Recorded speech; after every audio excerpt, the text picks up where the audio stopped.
I hope when love finds me, it looks like this. Hi, my name is Gayatri, and recently while coming from Udaipur, I found this cute couple in the train. And strangers से इतनी बातें करना कि वो कब पैदा हुए थे ये भी मुझे पता चल जाए is my favorite hobby. So I randomly started talking to them with no idea in my mind that they both are going to win my heart within no second. So I came to know that कि uncle and aunty के 3 बच्चे हैं and उन तीनों की ही शादी हो गई है.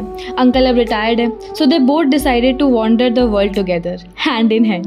उस टाइम पे वो वृंदावन जा रहे थे और अभी रिसेंटली वो मनाली और शिमला होके आए थे बिकॉज आंटी को बर्फ़ बहुत पसंद थी. They have been together from the past 55 years. 21 साल में दोनों ने शादी कर ली थी. देन आफ्टर सम टाइम ना वी आस्क्ड अंकल कि अंकल आंटी की सबसे एक बेस्ट क्वालिटी में बताओ जो आपको अच्छी लगती है. And you know what he answered, एक मुझे तुम्हारी पूरी आंटी अच्छी लगती है. एंड देन आंटी ने ब्लश करना स्टार्ट कर दिया. मतलब आज की जनरेशन में जहाँ लोग 1 या 2 साल से ज़्यादा टिक ही नहीं पाते, वो 55 साल बाद भी कैसे ब्लश कर सकती हैं यार. ये सिलसिला काफ़ी टाइम तक यूँ ही चलता रहा. उन्होंने मुझे साबूदाना की खिचड़ी भी खाने को दी जो कि बहुत टेस्टी थी.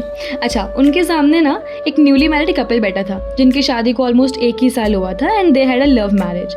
दे आस्क्ड आंटी कि आंटी यार 55 साल तो बहुत ज़्यादा हो गए, हमें बताओ इतने टाइम साथ में रहने का कोई secret. And you know what aunty answered कि बेटा प्यार करना आसान है पर निभाना मुश्किल, पर असल में निभाने को ही प्यार कहते हैं. एंड उस दिन ना मेरे को प्यार की एक नई डेफिनेशन समझ में आई.